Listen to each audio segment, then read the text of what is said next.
तो एक बार फिर आप सभी का स्वागत है बेटा आपके अपने YouTube चैनल का नाम है फिजिक्स फाउंडेशन। आज का हमारा topic types of vector 11th class vector हम पहले पढ़ के आए हैं वीडियो 1 में। Video 2 types of vector. Vector के टाइप क्या होते हैं, बेहद जरूरी है आपके लिए जानने की, बेहद जरूरी। मैं बता रहा हूँ आपको, बेहद जरूरी है। चलिए स्टार्ट करते हैं, ज़्यादा देर नहीं करते हैं। उससे पहले बेटा एक मैं बात आपको बताऊं कि किसी भी वेक्टर में दो चीजें हुआ करती हैं। क्या? Number 1 magnitude, number 2 direction. इस बात को हमेशा ध्यान रखेंगे। और वेक्टर वो होते हैं जिनमें ये दो तो होते ही होते हैं, साथ में फॉलो करते हैं एक रूल को, लॉ ऑफ वेक्टर एडिशन को ये फॉलो करते हैं।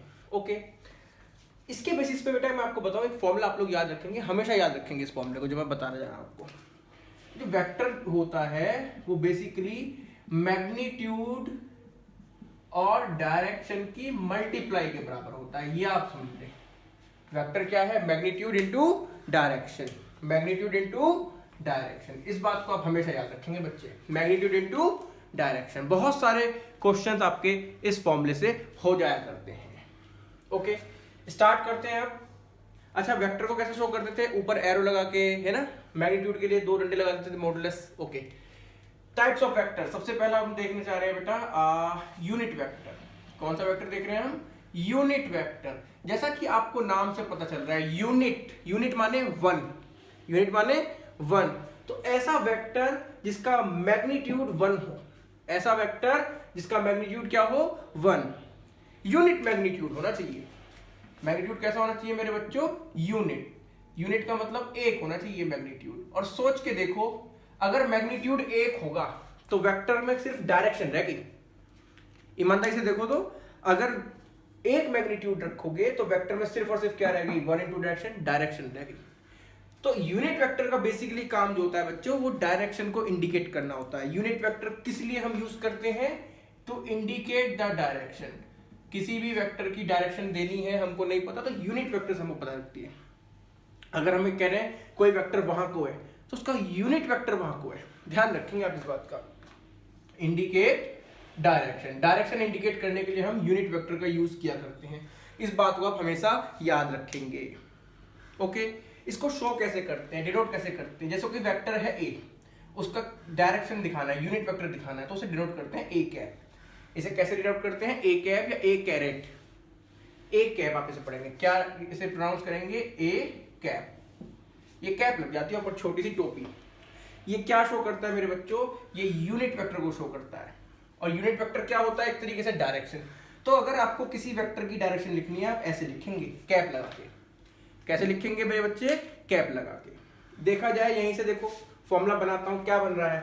कोई वेक्टर है ए, वेक्टर कोई है ए, वेक्टर बराबर क्या? उसका मैग्नीट्यूड क्या आ गया? ये, इनटू क्या? डायरेक्शन। डायरेक्शन का मतलब ये हो गया A cap, unit vector.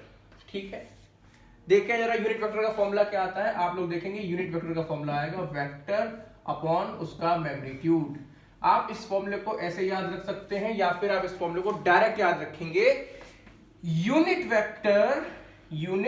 Vector is equal to vector, जिस भी वेक्टर का आप देखेंगे, ओवर क्या? उस वेक्टर का मैग्नीट्यूड, उस वेक्टर का मैग्नीट्यूड। वो क्या निकल के आता है मेरे बच्चों? Unit vector. और यूनिट वेक्टर सिर्फ डायरेक्शन देगा, सिर्फ और सिर्फ डायरेक्शन देता है यूनिट वेक्टर। क्या देता है? डायरेक्शन। एग्जांपल से लेके बताता हूं, जैसे याद करें आप लोगों को, जब मैंने सबसे पहले वेक्टर पढ़ाया होगा तो उसमें मैंने बताया होगा, मान लो किसी की वेलोसिटी है 20 मीटर पर सेकेंड नॉर्थ में या ईस्ट में, मान लो क्या है 20 मीटर पर सेकेंड, डायरेक्शन दे रखी है साथ में ऐसे करके नॉर्थ। तो बेसिकली ये पूरा वेक्टर है, ये पूरा क्या है? एक वेक्टर है, वेलोसिटी वेक्टर है ये, वेलोसिटी वेक्टर, जिसमें नंबर वाला पोर्शन क्या होता था? यूनिट के साथ याद करेंगे तो मैग्नीट्यूड होता था।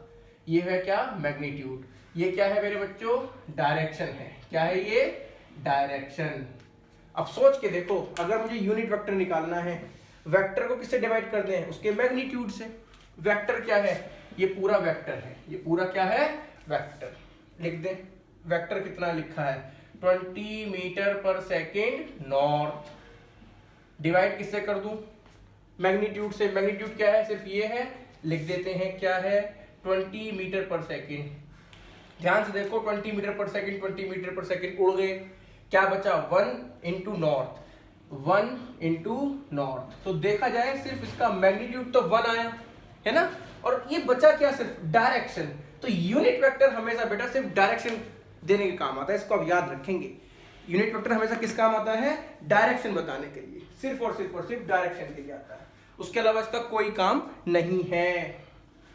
एक बात आप याद रखेंगे, X axis, Y axis, Z axis में यूनिट वेक्टर हम लोग क्या मानेंगे, आगे तक मानेंगे उसको, क्या मानेंगे बेटा, आई कैप, जे कैप, के कैप, आई कैप, जे कैप, के कैप। जैसे आपने लिखा है, मान लीजिए एक्स एक्सिस है, ठीक है, ये वाई एक्सिस है और ये ऊपर जेड एक्सिस है, जेड को जी भी कह देते हैं।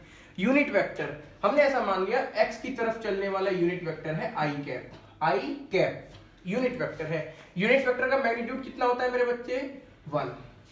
वाई में क्या मान लिया हमने, ऐसे जे कैप है, और जेड में क्या मान लिया हमने, ऐसे के कैप है। इस बात को आप ध्यान रखेंगे।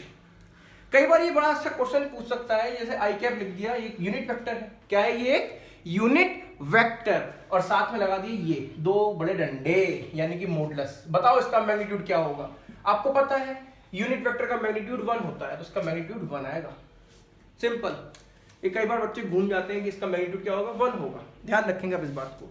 चलिए अब हमारा देखते हैं दूसरा टाइप का वेक्टर क्या है। दूसरा वेक्टर हमारा है मेरे बच्चों जीरो वेक्टर। अब फिर वही बात, नाम से आप पहचान गए, जीरो वेक्टर मतलब जिसका मैग्नीट्यूड 0 होगा, जिसका मैग्नीट्यूड क्या होगा मेरे बच्चे, 0, उसे बोलते हैं जीरो वेक्टर या फिर नल वेक्टर। जीरो या फिर नल, नल मतलब वही टोटी, हाँ भाई नहीं भाई, नल मतलब नल, कुछ नहीं, जीरो।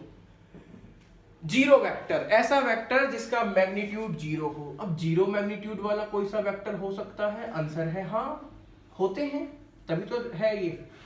क्या होते हैं, ऐसा वेक्टर जिसका मैग्नीट्यूड 0 हो, और इसमें बड़ी इंपॉर्टेंट बात होती है मेरे बच्चों, इसकी कोई भी स्पेसिफिक डायरेक्शन नहीं होती। आप इसमें डायरेक्शन नहीं बता सकते, नो स्पेसिफिक डायरेक्शन। ऑल्दो ये वेक्टर है, लेकिन आप इसकी डायरेक्शन पर्टिकुलर टाइम पे नहीं बता सकते, कि इंस्टेंट पर आप इसकी डायरेक्शन नहीं बता सकते। कैसे की, जैसे मान लीजिए आप ए से चले बी को, मैं पूछता हूं डिस्प्लेसमेंट, आप बताते हैं ए से बी, डायरेक्शन बता रहे हैं, मैग्नीट्यूड भी है। मैग्नीट्यूड 0 कब होगा, जब ये बॉडी घूम घाम के दोबारा कहां आ गई, ए पे। तो देखा जाए डिस्प्लेसमेंट कितना हुआ, 0। आप 9th में पढ़ते हुए आ रहे हैं डिस्प्लेसमेंट के बारे में, हाँ वही शॉर्ट है distance between initial and final position. तो अगर ये घूम के ए पर ही आ गया तो इसका मेरे बच्चों डिस्प्लेसमेंट आया 0। जब डिस्प्लेसमेंट 0 है, अब वो तो वेक्टर क्वांटिटी है डिस्प्लेसमेंट, तो 0 आ गया, okay no problem, 0 metre. Direction क्या दोगे आप, डायरेक्शन आप किधर को दोगे, नॉर्थ को, ईस्ट को, वेस्ट को, साउथ को, या कहीं और। आंसर आप नहीं दे सकते, क्योंकि यहां पे आने के बाद हो सकता है आदमी कहीं और को भाग जाए, तो डायरेक्शन आप बता नहीं सकते जब 0 वेक्टर होता है। जब 0 वेक्टर होता है आप उसकी डायरेक्शन नहीं बता सकते। ऐसे ही देखें, मान लीजिए एक बॉक्स है, एक ब्लॉक है, उस पर एक आदमी ने यहां से लगाया 10 न्यूटन का फोर्स, एक आदमी ने यहां से लगाया 10 न्यूटन का फोर्स। बताओ नेट फोर्स कितना आया, नेट फोर्स मतलब दोनों को जोड़ के। इधर वाला फोर्स मैंने मान लिया बेटा क्या है, प्लस का 10, प्लस इधर वाला फोर्स फिर क्या मानना पड़ेगा, माइनस का 10। याद होना चाहिए आपको, प्लस माइनस अपोजिट हुआ करते हैं बस। क्या आया आंसर, 0 न्यूटन। अब 0 तो फोर्स है, फोर्स एक वेक्टर क्वांटिटी है। डायरेक्शन क्या दोगे बेटा इसकी, आंसर है, क्योंकि ये 0 वेक्टर आ गया, इसकी कोई भी स्पेसिफिक डायरेक्शन नहीं होगी, नो स्पेसिफिक डायरेक्शन। क्यों, अगर हल्का सा ये ज्यादा हो गया तो बॉडी इधर को चली जाएगी, डायरेक्शन इधर हो जाएगी। हल्का सा ये ज्यादा हो गया उधर चली जाएगी। इस इंस्टेंट पर आपको नहीं पता इसकी डायरेक्शन क्या होगी, तो ध्यान रखेंगे 0 वेक्टर की कभी भी कोई डायरेक्शन स्पेसिफिक नहीं होती। मैग्नीट्यूड 0 होगा। कौन से मैग्नीट्यूड 0 होते हैं, एक ऐसी बॉडी जो रेस्ट पर हो उसकी वेलोसिटी 0, ऐसी बॉडी जो यूनिफॉर्म वेलोसिटी से चल रही है उसमें एक्सीलरेशन वेक्टर कितना आएगा, 0। नेट फोर्स जैसे यहाँ पे देखेंगे 0 आ गया, बैलेंस फोर्सेस है, डिस्प्लेसमेंट 0 आ गया। तो ये सब 0 वेक्टर के एग्जांपल है मेरे बच्चे, 0 वेक्टर के एग्जांपल। इसका कोई भी वैसा यूज तो नहीं है, सिर्फ इसका मैथमेटिकल यूज है। हम इसको सिर्फ मैथमेटिकली यूज करते हैं अपने फॉर्मूले वगैरह को अच्छे से दिखाने के लिए या इंफॉर्मेशन आप तक पहुंचाने के लिए। इसका सिर्फ मैथमेटिकल इंपॉर्टेंस है, बाकी इसमें कुछ नहीं है। तीसरा क्या देखें, तीसरा हम देखते हैं बच्चों इक्वल वेक्टर। इक्वल नाम से मालूम चल रहा है वेक्टर इक्वल होंगे। वेक्टर कैसे होंगे, इक्वल। याद करें तो मैंने इक्वलिटी ऑफ वेक्टर आपको बताई थी कि कोई भी वेक्टर सिर्फ तभी इक्वल होता है जब उसमें मैग्नीट्यूड और डायरेक्शन दोनों सेम होने चाहिए। तो ऐसे वेक्टर जिनके मैग्नीट्यूड और डायरेक्शन दोनों ही कैसे हैं बच्चों, सेम हैं, दोनों ही कैसे हैं, सेम हैं, वैसे वेक्टर्स को बोलते हैं हम इक्वल वेक्टर्स। ऐसे वेक्टर जिनके मैग्नीट्यूड और डायरेक्शन दोनों ही क्या हो मेरे बच्चे, सेम होने चाहिए। अब देखें इस हिसाब से, जैसे ये है, मान लीजिए एक ये है वेक्टर, एक ये है वेक्टर, ऐसा मान रहा हूं मैं कि दोनों के मैग्नीट्यूड सेम है, इक्वल है, और दोनों की डायरेक्शन भी देखा जाए तो बिल्कुल सेम है, पैरेलल है ना आपस में।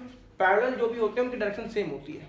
ये मैंने बताया था इक्वालिटी ऑफ वेक्टर, याद करेंगे पिछली वीडियो को अगर आप। तो अगर मैं कहता हूं कि ये एक वेक्टर है ए, ये एक वेक्टर है बी, तो ये दोनों वेक्टर इक्वल हैं। इनको हम ऐसे लिख सकते हैं, वेक्टर ए बराबर वेक्टर बी। एक बात का ध्यान रखें, जब मैं कह रहा हूं दोनों का same magnitude same direction, same direction का मतलब है दोनों पैरेलल होंगे। नंबर एक बात, दोनों कैसे होंगे, पैरेलल।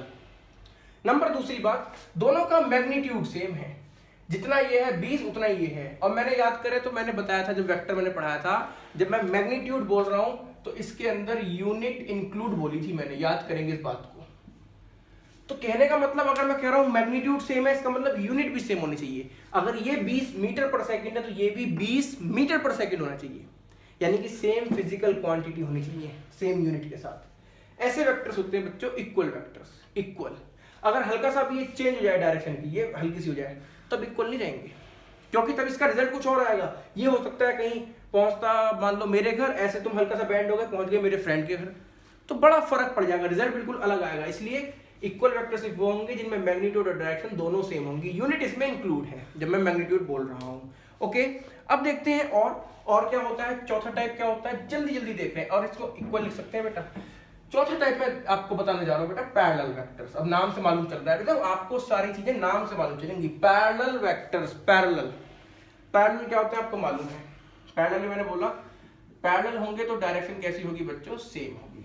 पैरेलल वेक्टर्स, ऐसे वेक्टर जिनमें सेम डायरेक्शन हो, ऐसे वेक्टर जिनमें क्या हो, डायरेक्शन सेम हो, उन्हें बोलते हैं पैरेलल वेक्टर। इसमें मैग्नीट्यूड से कोई लेना देना नहीं है, इसमें मैग्नीट्यूड की बात नहीं कर रहा, सिर्फ डायरेक्शन सेम होनी चाहिए।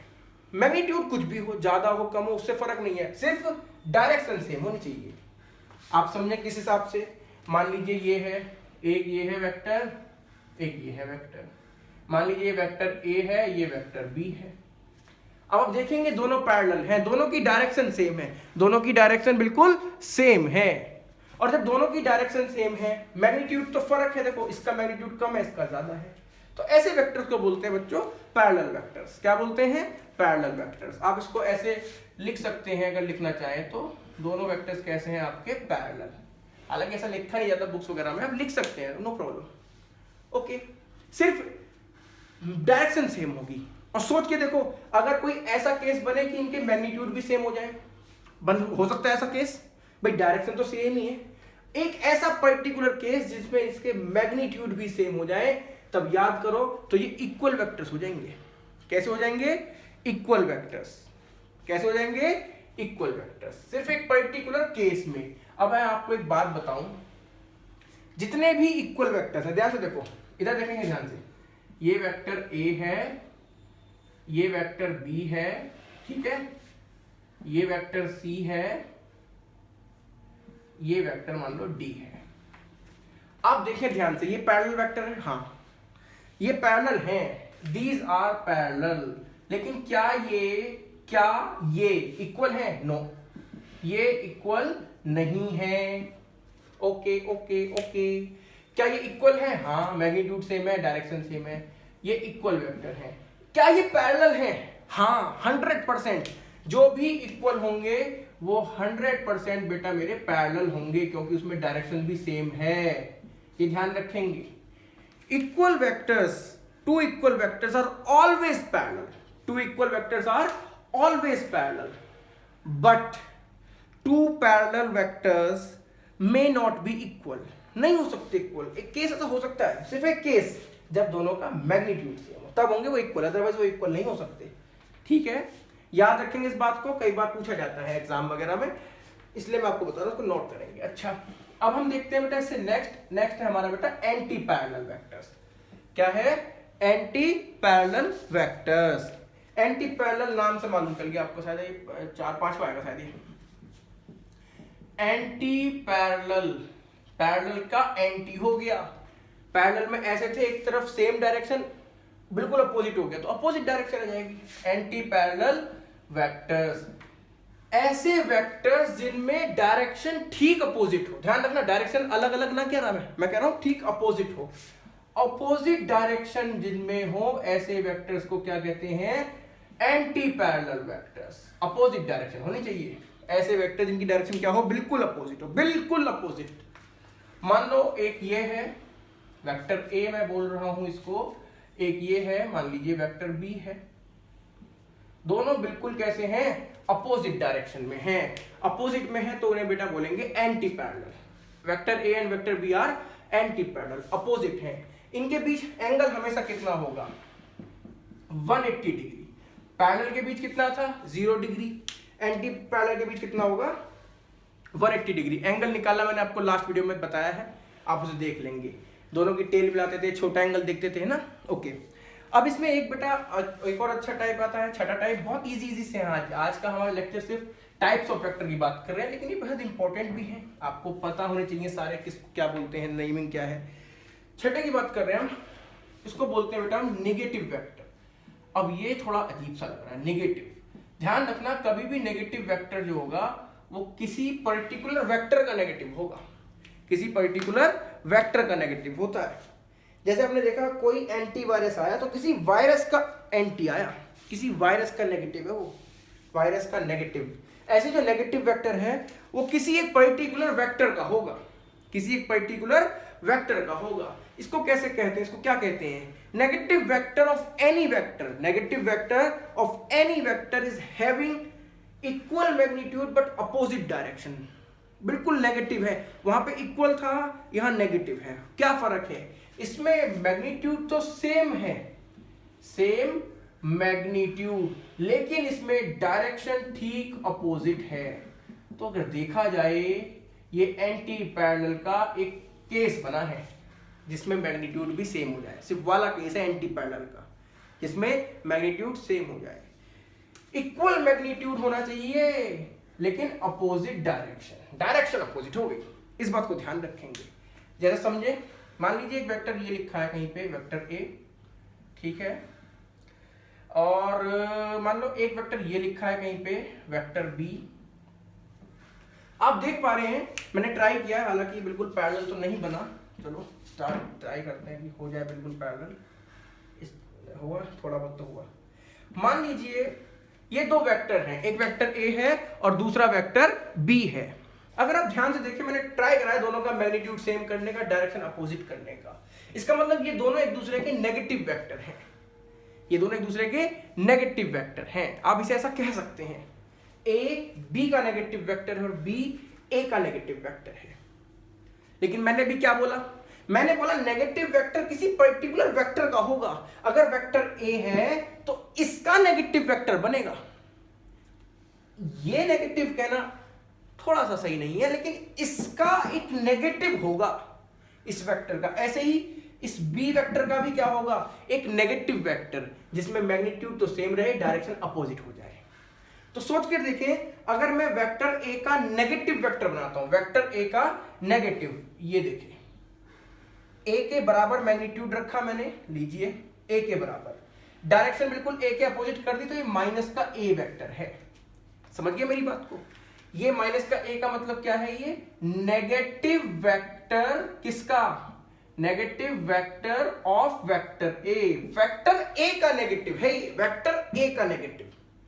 ऐसे अगर मैं बनाऊं बी का नेगेटिव, बी का नेगेटिव, तो बी के इक्वल मैग्नीट्यूड रखूं लेकिन बी के अपोजिट कर दूं डायरेक्शन, तो देखें बी का अपोजिट क्या बनने वाला है। ट्राई करें, जितना मैग्नीट्यूड उसका है उतना इसका रखा, डायरेक्शन अपोजिट कर दी, तो ये क्या है मेरे बच्चों? माइनस का बी वेक्टर, माइनस का बी वेक्टर। इसका मतलब क्या है? ये है मेरे बच्चों negative vector, negative vector of vector B. B का नेगेटिव वेक्टर है ये। अब ध्यान से देखें, कभी भी कोई दो वेक्टर आपको ऐसे नजर आ जाए, जैसे मैंने ब्लू में दिखा रखा है आपको, है ना, सर्कल में। अब ध्यान से देखेंगे, जब भी आपको दो वेक्टर ऐसे मिले तो इनमें क्या रिलेशनशिप बनने वाली है। आप अगर सोचें, ध्यान से देखें, तो जो बी वेक्टर है, ध्यान से देखें, बी वेक्टर क्या माइनस ए के जैसा है? बिल्कुल देखो, दोनों का मैग्नीट्यूड सेम है, दोनों की डायरेक्शन बिल्कुल सेम है, इसका मतलब बी वेक्टर माइनस ए के बराबर है। आप देखें, अभी आपने पढ़ के आए हैं इक्वल वेक्टर्स। इक्वल वेक्टर्स वही थे जिनमें मैग्नीट्यूड सेम हो और डायरेक्शन सेम हो। तो हम लिखते क्या थे? हम ऐसे लिख देते थे कि वेक्टर बी बराबर हो गया माइनस में वेक्टर ए के। ऐसे लिख सकते हैं ना? क्यों लिखा मैंने? किन को कंपेयर किया? मैंने इन भाई साहब को और इन भाई साहब को कंपेयर किया, ऐसे लिख दिया। इक्वल वेक्टर्स है क्योंकि इक्वल वेक्टर्स। लेकिन अगर इन दोनों में रिलेशनशिप देखी जाए तो ये ऐसी बन गई, देख रहे हैं, बी ए का नेगेटिव हो गया अगर देखा जाए तो। हाँ, बी ए का ही नेगेटिव है। सोच के देखो, ए का नेगेटिव ही तो बी बना, ए का नेगेटिव ही तो बन गया बी। ऐसे ही देखें, अगर मैं इन दोनों कंपेयर करूं, किन दोनों कंपेयर करूं? मान लीजिए इसको करूं, एक्स और वाई को। अब देखो, b का नेगेटिव वेक्टर ये है, इन दोनों को देखो, दोनों का मैग्नीट्यूड सेम है, दोनों की डायरेक्शन सेम है, इसका मतलब रिलेशनशिप क्या बन जाएगी? Vector a is equal to minus में वेक्टर b। समझ रहे हैं मेरी बात को? अगर आप समझ रहे होंगे, मुझे अच्छा लगेगा अगर आप समझ रहे होंगे। आप जिन दोनों कंपेयर करके देखो, दोनों का मैग्नीट्यूड इक्वल है, दोनों की डायरेक्शन सेम है, इसका मतलब दोनों इक्वल वेक्टर है। कौन दोनों इक्वल वेक्टर है? वेक्टर a और माइनस में वेक्टर b। वेक्टर a और minus vector b equal vector है। तो सोचा जाए, मुझे ये नहीं पता थे, मैंने इन दोनों को देखा, तो मैं इन दोनों से क्या लिख सकता हूं? ये लिख सकता हूं, मेरी मर्जी, मैं इसे लिखूं या इसे लिखूं, बात एक ही है। बात एक ही है। ए और बी आपस में एक दूसरे के नेगेटिव हो गए, लेकिन रियलिटी में नेगेटिव वेक्टर ए का ये है और बी का ये है। वो दूसरी बात है कि दोनों इक्वल हो गए, वो एक दूसरी बात है। तो समझा मेरी बात को, मैं क्या कहना चाह रहा हूं, नेगेटिव वेक्टर्स क्या होते हैं? उम्मीद है आपको समझ में आ गया होगा। अब हम चलते हैं बेहद इंपॉर्टेंट वेक्टर पे। वो वेक्टर क्या रहने वाला है? मेरे हिसाब से ये तो आपके समझ में आ गया होगा, है ना?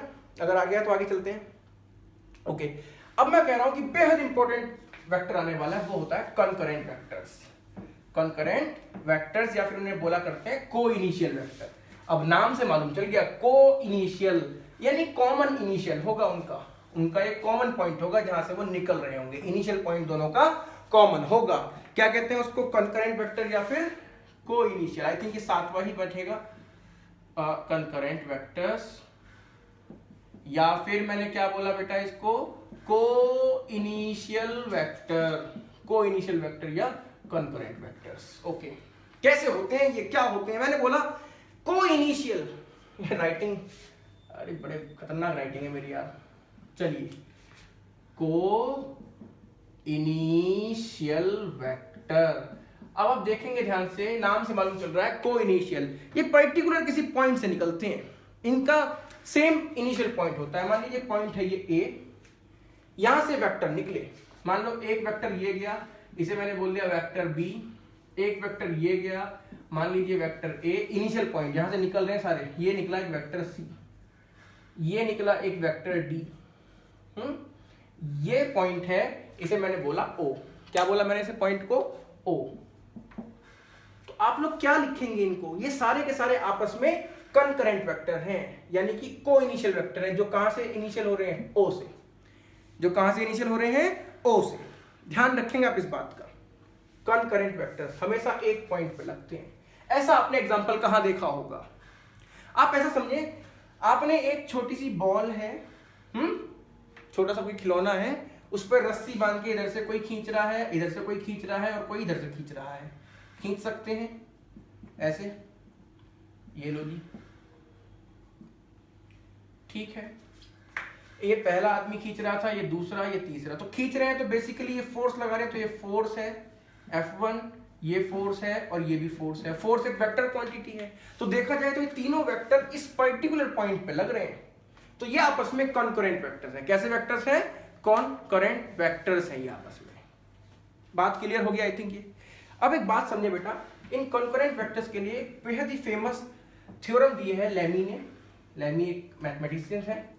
क्या दी है उन्होंने कहा है, अगर अच्छा कभी आपने अगर स्कूल की लैब वगैरह में गए होंगे, आपने देखा होगा पैरेललोग्राम का बोर्ड रखा रहता है। जब आप 10th में कभी होंगे, गए होंगे, तो आपने लैब में देखा होगा, 11th के प्रैक्टिकल लगा रहता था, पेपर लगा रहता था, इसमें कुछ पुली रहती थी, धागे से टंगे रहते थे, याद करें, इधर वेट टंगा रहता था ऐसे करके, है ना, इधर भी एक वेट टंगा रहता था, याद करेंगे तो आपको याद आएगा, हाँ हाँ हाँ, इधर एक दूसरा तीसरा वेट टंगा रहता था अननोन। तो आप देखेंगे पर्टिकुलर इस पॉइंट पे 3 फोर्स आ गए, ये टेंशन जिसे कहते हैं, टेंशन फोर्स, ये फोर्स आ गए इस पर्टिकुलर पॉइंट पे, और ये बैलेंस हो जाती है, कॉन्करेंट वेक्टर्स हैं। अब ध्यान रखेंगे मेरी बच्चों बात, अगर आपके पास 3 कॉन्करेंट वेक्टर्स हैं, अगर 3 कॉन्करेंट वेक्टर हैं इस टाइप से, किस टाइप से, मान लीजिए वेक्टर्स को मैं बता देता हूं, इसको रब कर देते हैं, मान लीजिए वेक्टर इस टाइप से हैं, ये लो जी, ये लो, ये लो और ये लो, थोड़ा टेढ़ा सा हो गया ये ना, चलिए मान लीजिए ये वेक्टर P है, मान लो ये वेक्टर Q है, मान लिया ये वेक्टर R है, ठीक है। P के सामने वाला एंगल ये वाला मान लिया अल्फा है, इसे मान लिया हमने बीटा, इसे हमने मान लिया मामा, मामा, ओके। अगर 3 कॉन्करेंट वेक्टर्स हैं और वो इक्विलिब्रियम में हैं, आर इन इक्विलिब्रियम, इक्विलिब्रियम का मतलब क्या होता है कि इन तीनों वेक्टर्स का एडिशन 0 आ जाए। याद करेंगे, अब 9th में आपने पढ़ा होगा बैलेंस्ड फोर्सेस, जब नेट फोर्स 0 आता था बॉडी पे लगने वाला, तो बॉडी इक्विलिब्रियम में होती थी, तो बैलेंस्ड है, इक्विलिब्रियम में है। अगर 3 कॉन्करेंट वेक्टर इस टाइप से हैं, इस टाइप से कि उनका नेट सम जो आए 0 आए, सिर्फ और सिर्फ उसी केस में आप इनको सॉल्व करने के लिए एक फॉर्मूला यूज करेंगे बच्चों, P upon sine alpha, P के अपोजिट अल्फा है, sine alpha is equal to Q upon Q के अपोजिट बीटा है, sine beta is equal to R upon R के अपोजिट कौन है, गामा, साइन मामा मामा। ये आप फॉर्मूला याद रखेंगे। ये कब है, अगर ऐसा होगा तो ऐसा होगा, और आप ऐसे करके पूरे इक्वेशंस को आसानी से सॉल्व कर पाएंगे। अभी ये आपको कुछ अजीब सी चीज लग रही होगी, कुछ नई सी चीज लग रही होगी, लेकिन मैं बता रहा हूं आपको, आगे जाके क्वेश्चंस को सॉल्व करेगी, आसानी से सॉल्व करेगी, आपको कंपोनेंट तोड़ने की जरूरत नहीं होगी, आगे बहुत सारी चीजें होने वाली हैं। तो ये है बेटा आपकी लेमी थ्योरम, इसको आप याद रखेंगे। ये सिर्फ तभी लगती है जब कितने वेक्टर्स हो, कॉन्करेंट 3 हो, और वो सबके साथ कॉन्करेंट हो, और वो कैसे हो, इक्विलिब्रियम में, तब ये इक्वेशन लगने वाली है। इससे आप अपने क्वेश्चंस को सॉल्व करने वाले हैं। ओके, ओके भाई साहब, थकान। अब बड़ी इंपॉर्टेंट चीज आने वाली है इसके बाद, बहुत इंपॉर्टेंट, मैं कह रहा हूं बच्चों, बहुत इंपॉर्टेंट वो रहेगी, किस लिए, आपके आगे तक के लिए मैं बताने जा रहा हूं आपको। एक last, I think last, second last 2 रह रहे हैं, उसके बाद हम आगे चलते हैं। पहले हम देखते हैं एक नंबर आएगा कोप्लेनर वेक्टर्स। फिर वही देखें, आपको सारे वेक्टर्स नाम से पता चल रहे हैं क्या है, अपने आप आप खुद कहने लगे होंगे कोप्लेनर, ऐसा जिनका कॉमन प्लेन हो। क्या हो, कॉमन प्लेन, ऐसे वेक्टर जो कॉमन प्लेन पर लाई करें, vectors which are lying on the same plane, उन्हें बोलते हैं कोप्लेनर। जैसे अगर मैंने 2 वेक्टर बनाए, मान लीजिए वेक्टर ए है, ये वेक्टर बी है, वेक्टर ए वेक्टर बी, आप कहेंगे vector A and vector B are coplanar. ये दोनों कैसे हैं मेरे बच्चों, कोप्लेनर हैं। ओके, कोप्लेनर का मतलब मैं आपको समझाने लगता हूं कि किस तरीके से आप देखेंगे। जैसे मान लीजिए ये देखेंगे आपको एक प्लेन दिख रहा होगा, ये प्लेन है, ये गत्ता जो कह रहा है ना, कार्डबोर्ड, ये एक वेक्टर है दिख रहा होगा, अबे रुक जा भैया, ये एक दूसरा वेक्टर है, ये भी दिख रहा होगा, दोनों कॉमन प्लेन पे हैं, दोनों सेम प्लेन पे लेटे हुए हैं। ये एक वेक्टर है ऐसे, ये नहीं है कॉमन प्लेन पे, ये अलग आ गया, ऐसे होता तो कॉमन प्लेन होता, ऐसे आ गया ना, ऐसे आ गया, तो ये कॉमन प्लेन पे नहीं है, ये दोनों कॉमन प्लेन पे हैं। तो इन दोनों वेक्टर्स को हम आपस में बोलेंगे दीज आर कोप्लेनर। कैसे हैं ये, ओहो गिर गया मार्कर, दीज आर कोप्लेनर, ये कोप्लेनर है, एक प्लेन पे लाई करते हैं बच्चों मेरे, एक प्लेन पे। अच्छा, ये भी देखो एक प्लेन पे लाई कर रहे हैं ऐसे। अगर मैं ऐसे बनाने लगूं बेटा, देखें ध्यान से, ए येलो वेक्टर ए और येलो वेक्टर बी, बताओ ये कोप्लेनर है, हाँ। लेकिन सर ये तो एक पॉइंट से निकल रहे हैं, हाँ। दोनों का सेम इनिशियल पॉइंट है ना, हाँ, अगर सेम इनिशियल पॉइंट था, याद करो उसे हम बोल रहे थे कॉन्करेंट वेक्टर्स, तो ये है कॉन्करेंट है, साथ में ये कोप्लेनर भी है, एक ही प्लेन पर लाई कर रहे हैं, कॉन्करेंट कोप्लेनर वेक्टर। एक बात ध्यान रखें, अगर आपके दो वेक्टर है कॉन्करेंट, वो हमेशा ही कोप्लेनर होंगे, सिर्फ दो वेक्टर। अगर दो से ज्यादा है तो अलग हो सकते हैं, ठीक है, इसको आप लोग ध्यान रखेंगे। ओके, अब एक बात लास्ट बता दूं आपको, फिर उसके बाद एक बड़ी इंपॉर्टेंट चीज मैं आपको मल्टीप्लिकेशन बताने वाला हूं, वेक्टर्स में कैसे मल्टीप्लाई करते हैं, कैसे डिवाइड करते हैं। लास्ट क्या आने वाला है बेटा आपका, लास्ट आने वाला है आपका ऑर्थोगोनल वेक्टर, आई थिंक ये 9th होगा, ऑर्थोगोनल वेक्टर। कौन सा वेक्टर, ऑर्थोगोनल। ये थोड़ा अलग सा लगा आपको, ऑर्थोगोनल, लेकिन ऑर्थोगोनल का मतलब बेटा होता है 90 डिग्री, परपेंडिकुलर। ऐसे वेक्टर्स जो आपस में परपेंडिकुलर हों, ऐसे वेक्टर्स जो आपस में परपेंडिकुलर हों, दो द वेक्टर्स क्या कहेंगे, between them angle is 90 degree, angle between the two vectors is 90 degree. अगर थीटा 90 डिग्री है तब आप उन्हें कहेंगे ऑर्थोगोनल, वो वेक्टर आपस में ऑर्थोगोनल होंगे। जैसे मैं आपको बनाऊं एक डायग्राम, ये लीजिए वेक्टर ए, प्यास लग रही है यार, वेक्टर बी, अगर इनके बीच में जो एंगल दिख रहा है आपको, छोटा वाला एंगल होता था याद है ना कॉमन पॉइंट से, हाँ ये 90 डिग्री दिख रहा है, इसका मतलब ये दोनों वेक्टर आपस में ऑर्थोगोनल हैं। Vector A is orthogonal to vector B, vector B is orthogonal to vector A, इसका ध्यान रखेंगे। जैसे अपने पढ़े होंगे ना 9th 10th में सप्लीमेंट्री एंगल, कॉम्प्लीमेंट्री एंगल, उस तरीके से ये ऑर्थोगोनल है एक दूसरे के ऑर्थोगोनल। अगर इनके बीच में 90 डिग्री का एंगल है, वहां पे होता था दो एंगल जिनका सम 90 डिग्री होता था, है ना, वो सब अलग चीजें हैं। यहां पर आप ध्यान रखेंगे, दो वेक्टर्स जिनके बीच में एंगल 90 डिग्री हो, वो दोनों एक दूसरे के कोप्लेनर हुआ करते हैं, दोनों एक दूसरे के क्या, सॉरी, ऑर्थोगोनल हुआ करते हैं, ऑर्थोगोनल। ओके, अब हम बताएं आपको, मैंने अभी आपको बताया था एक्स एक्सिस है ना, जेड एक्सिस, और मैंने बताया था ये लो वाई एक्सिस। इसमें मैंने आपको बताया था मेरे बच्चों यूनिट वेक्टर्स, अगर आपको याद है तो आप कहोगे हाँ। मान लीजिए एक्स में यूनिट वेक्टर है आई कैप, ये वाई में यूनिट वेक्टर है जे कैप, ये जेड में यूनिट वेक्टर है के कैप। आप देखेंगे ये तीनों ही आपस में 90 डिग्री हुआ करती हैं एक्सिस, इस टाइप से। एक्स और वाई में 90 डिग्री है, यानी कि आई और जे आपस में ऑर्थोगोनल है, जे और के आपस में, यानी कि आपस में ऑर्थोगोनल है। आई कैप, जे कैप, के कैप जो होते हैं बेटा, ये आपस में ऑर्थोगोनल होते हैं, क्योंकि इनके बीच में एंगल 90 डिग्री हुआ करता है। ओके, चलिए बेटा, अब एक बड़ी इंपॉर्टेंट चीज आप लोग पढ़ेंगे, वो पढ़ेंगे multiplication and division of a vector by any scalar.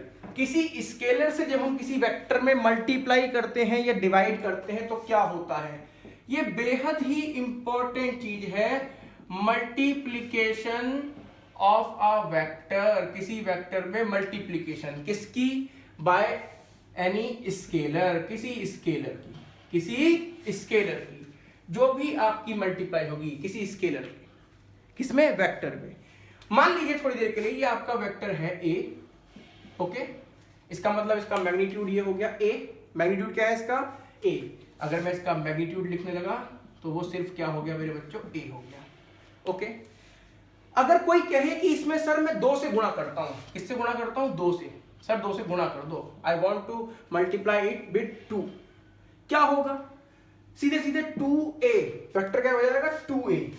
2a जब हुआ तो देखेंगे आप ध्यान से, 2a हो गया ये, जो ये मैग्नीट्यूड था a 2a, 2 से मल्टीप्लाई करी तो मैग्नीट्यूड डबल हो गया, 3 से मल्टीप्लाई करते हैं इसका मैग्नीट्यूड ट्रिपल हो जाता। अब देखें ये क्या वही वेक्टर है जो ये है ना, हाँ इसकी डायरेक्शन सेम है, लेकिन ये मैग्नीट्यूड अलग हो गया ना, और मैग्नीट्यूड या डायरेक्शन में से कोई भी चेंज हो जाए तो वेक्टर चेंज हो जाता है। तो ये वेक्टर एक अलग वेक्टर है, इसका मैग्नीट्यूड कितना होगा, अगर मैं इस वेक्टर का मैग्नीट्यूड निकालने लगा तो मैग्नीट्यूड आ जाएगा मेरे 2a, दुगना हो गया मैग्नीट्यूड देखा जाए। जहां पहले मैग्नीट्यूड सिर्फ a था जब तक मल्टीप्लाई नहीं की थी, मल्टीप्लाई करने के बाद मैग्नीट्यूड कितना हो गया 2a, डबल हो गया। 3 से मल्टीप्लाई करता मैग्नीट्यूड 3a होता। इस बात को आप ध्यान रखेंगे, अगर आप m से मल्टीप्लाई कर रहे हैं तो मैग्नीट्यूड m टाइम्स बढ़ जाता है, m टाइम्स बढ़ जाता है कह रहा हूं मैं। ओके, लेकिन स्केलर सिर्फ 2 ही थोड़ी है, कोई व्यक्ति ऐसा भी तो कर सकता था, इसमें -2 से मल्टीप्लाई कर दे। लो जी, -2 से मल्टीप्लाई कर रहा हूँ। क्या है जी आपका वेक्टर, मैंने कि जी हमारा वेक्टर ये है a या वेक्टर b है हमारा, उसने कि जी मैंने -2 से मल्टीप्लाई करी, तो पहली बात तो दुगना मिलेगा। क्या मिलेगा? दुगना। तो बना दिया हमने, लो जी दुगना, b का दुगना 2b। लेकिन 2b थोड़ी होएगा, माइनस से मल्टीप्लाई करिए तो माइनस का 2b आएगा। अब तुम्हें पता है माइनस का मतलब क्या हो जाएगा, याद करें। हाँ हाँ हाँ हाँ हाँ बिल्कुल, ये नीचे होगी डायरेक्शन। जो डायरेक्शन इसकी ऊपर थी वो डायरेक्शन अपोजिट होगी। तो इस बात का ध्यान रखेंगे, जब आप स्केलर से मल्टीप्लाई करते हैं किसी वेक्टर में, 2 से मल्टीप्लाई करी तो 2 टाइम्स हुआ। अगर मैं करता मान लीजिए 20 से मल्टीप्लाई, तो 20 टाइम्स बन जाता है इसका मैग्नीट्यूड 20 टाइम्स होता। अगर आप इसका मैग्नीट्यूड निकालेंगे 20 टाइम्स। लेकिन ध्यान रखना, अगर प्लस का है तो सेम डायरेक्शन रहेगी, माइनस का स्केलर है तो डायरेक्शन अपोजिट हो जाया करती है। इस बात को ध्यान रखेंगे। किसी वेक्टर a में आपने किसी स्केलर m से मल्टीप्लाई करी तो आपका नया वेक्टर क्या बनेगा, m a। अगर आपने m में मल्टीप्लाई करी a से तो आपका नया वेक्टर क्या बना, ma वेक्टर। ये नया वेक्टर है, it is a new vector. ये पुराना वेक्टर है, ये क्या बन गया, एक नया vector, new vector. Okay, magnitude क्या होगा इसका, इस नए वेक्टर का मैग्नीट्यूड होगा सिर्फ ma। पहले का सिर्फ क्या था, a, मैग्नीट्यूड m टाइम्स बढ़ गया। Magnitude is increased by m times, magnitude is increased by m times. m times आपका मैग्नीट्यूड मेरे बच्चों बढ़ जाया करता है। फर्क किस चीज का है, ध्यान रखेंगे। अगर आपका जो स्केलर है अगर ये पॉजिटिव है तो आपके नए वेक्टर और पुराने वेक्टर की डायरेक्शन सेम रहेगी, डायरेक्शन सेम रहेगी। किस किस की, पुराने वेक्टर और नए वेक्टर की। लेकिन अगर m नेगेटिव है तो आपके नए वेक्टर और पुराने वेक्टर की डायरेक्शन अपोजिट हो जाएंगी। ध्यान रखना, डिफरेंट नहीं कहना, मैं बार बार कह रहा हूं, अपोजिट हो जाया करती है। इस बात को आप लोग ध्यान रखेंगे, बड़ी इंपॉर्टेंट चीज है बच्चे ये। ओके, अब देखते हैं, मैंने बोला मल्टीप्लीकेशन बोला था, मैंने बोला डिवीजन। तो डिवीजन देख लीजिए, डिवीजन कैसे करते हैं। अब मैं आपसे पूछने लगा, डिवीजन करना आता है कि तुमको? नहीं सर, लेकिन हमको मल्टीप्लाई करना आता है। आप लोग छोटी क्लास में पढ़ के आएंगे, मल्टीप्लाई से ही डिवीजन सीखा होगा आपने। अगर मैं कह रहा हूं, मान लीजिए वेक्टर ए है, मुझे इसे डिवाइड करना है, किससे डिवाइड करना है, मान लीजिए 3 से। तो मैंने एक चीज पढ़ी थी छोटी क्लासेस में, क्या पढ़ी थी, इसको मैं ऐसे लिख देता था कि सर सर डिवाइड की जगह से मल्टीप्लाई कर देते हैं और इसको उल्टा कर देते हैं। याद है ये चीजें? हाँ, ऐसी तो करते हैं। छोटी क्लास में हमने डिवाइड की जगह क्या सीखा था, मल्टीप्लाई कर दो लेकिन रेसिप्रोकल कर दो। तो अब देखो, मल्टीप्लाई करनी आपको आती है। मैं फिर से कह रहा हूं, अगर कोई वेक्टर a इतना था, ऐसे था वेक्टर a, आपने उसको डिवाइड करा 3 से, तो बेसिकली आपने उसमें मल्टीप्लाई करी 1/3 से। 1/3 से मल्टीप्लाई करोगे तो देखोगे आप इसका मैग्नीट्यूड कितना हो जाएगा, 1/3। जब 1/3 इसका मैग्नीट्यूड हो जाएगा तो ये वेक्टर आपका ऐसे बचेगा कुछ, a/3। लो हो गया, 3 से डिवाइड। 5 से होता 5 से कर दो, 5/2 से होता तो 2/5 हो जाता। तो ये डिवाइड करना है। एक बाकी छोटी छोटी फॉर्मूले आपको याद रखने वो आप याद रख लेंगे। अगर m + n है, इसकी मल्टीप्लाई आप a वेक्टर से कर रहे हो तो इसे कैसे लिख देंगे, m a वेक्टर और क्या प्लस n a वेक्टर। ये m और n क्या है मेरे बच्चों, स्केलर है। m और n क्या है, ये स्केलर है। ऐसे ही आपने देखा होगा, m की मल्टीप्लाई n a वेक्टर में कर दो या फिर n m a वेक्टर कर दो तो ये किसके बराबर हो जाएगा, mn पूरा वेक्टर है। ये तो जनरल सी बातें हैं, आपको पता होंगी, नहीं पता होंगी तो लिख लेंगे, कोई बहुत बड़ी इंपॉर्टेंट चीजें नहीं है। तो बेटा ये थी आपकी, आज मैंने आपको बताया types of vector, multiplication of vector by scalar and division of vector by यानी स्केलर। तो याद रखेंगे, स्केलर में अगर सेम साइन है तो डायरेक्शन सेम रहेगी, पॉजिटिव साइन अगर तो डायरेक्शन सेम रहेगी, और अगर स्केलर का नेगेटिव साइन आ गया तो डायरेक्शन बिल्कुल अपोजिट हो जाया करती है। उम्मीद करता हूं आपको वीडियो पसंद आई होगी। Thank you very much.